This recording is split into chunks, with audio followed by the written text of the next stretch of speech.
कामोठ्यात वायू गळती, प्रशासनाच्या तत्परतेने अनर्थ टळला। पनवेलमधील कामोठे सेक्टर 34 परिसरात सुरू असलेल्या जलवाहिनीच्या खोदकामादरम्यान गॅस वाहिनीला धक्का लागून वायू गळतीची घटना घडली आहे। काही क्षण परिसरात भीतीचे वातावरण निर्माण झाले असले तरी अग्निशमन दल, पोलीस आणि गॅस कंपनीच्या आपत्कालीन पथकाने तत्परतेने परिस्थिती नियंत्रणात आणल्याने संभाव्य मोठा अनर्थ टळला आहे।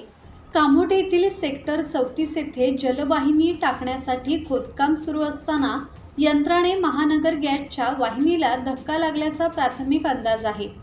त्यानंतर अचानक गॅस गळती सुरू झाल्याने परिसरात खळबळ उडाली। घटनेची माहिती मिळताच कामोठा पोलीस ठाण्याच्या वरिष्ठ पोलीस निरीक्षक विमल बिडवे आणि त्यांचे पथक तातडीने घटनास्थळी दाखल झाले। पोलिसांनी त्वरित परिसर सील करत गॅस गळतीच्या ठिकाणाजवळील नागरिकांना सुरक्षित अंतरावर हलवले। काही मिनिटातच परिस्थिती नियंत्रणात आणण्यात यश आले। या घटनेत कोणतीही जीवितहानी झालेली नाही। मनोज भिंगारडे, संवाद मराठी लाईव्ह, पनवेल।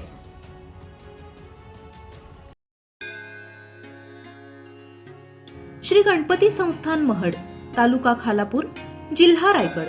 श्री वरद विनायकाच्या भक्तांसाठी भक्त निवासाची सोय, स्वच्छता आणि 24 तास गरम पाणी, सीसीटीव्हीची नजर। आगाऊ नोंदणीसाठी संपर्क करा 021 92 26 69 12 72 76 47 38 54।